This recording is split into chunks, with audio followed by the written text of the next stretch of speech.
Pamirsa, assalamualaikum warahmatullahi wabarakatuh. Katurkeun wilujeng siang, wilujeng tepang kangge ka mitra wargi sadaya.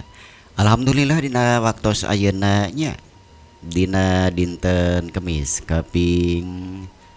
6 Juli 2023 107,7 R Bamba FM midangkeun acara dina kawi tatar pasundan tangtos nanya ngelangkungan lagu-lagu pop Sunda anu baris kapidangkeun tangtos atuh sakumaha biasa mangsa mantung rasa para kancan mancan gawe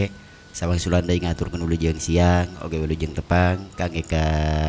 mitra wargi sadaya ibu bapak akang ete ujang sareng neng nu kalarasan tangtos dina danget ayeuna parantos deui ngiringan parantos deui mararanco di payunan radiona sewang-sewangan ieu teh nya sawang sulandai ngaturkeun wilujeng siang oge wilujeng tepang mugi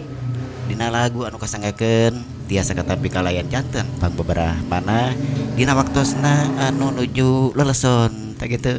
anu nuju kempel sareng sadaya keluargi tangtosna nya boga kahibur ka beberapa mana tangtosna oge nuhun atuh kangge ka wargi-wargi mang anu kalarasan atuh dina danget ayeuna nuju kempel di studio nya aya Kang Johan oge nuhun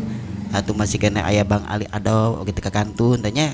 lajeng atuh ngaturkeun wilujeng siang oge wilujeng tepang tangtos atuh kangge ka Bapak pucuk pimpinan ieu teh kumaha damang gitu wartosna nuhun mugi sararehat sadayana atuh nya kurusiar sadayana oge salam kompak salawasna aya pangarsa pijalu oge sakeluargi di Bakung Jayanti atuh kangge ka Kang Bara Suara jeung Lia Firda oge teu kakantun atuh kangge ka Bang Ali anu kalarasan nuju ngiringan sareng sadaya keluargi tangtosna mangga atuh ti payun bilih nyangklong teh kana waktosnya mangga urang sami dangukeun dina lagu nu munggaran ieu teh ti haleungna aya Kang Japar mangga rentas saurna mangga kangge ka sadayana wilujeng siang oge wilujeng leleson wilujeng ngadangukeun rentas nu kasanggakeun.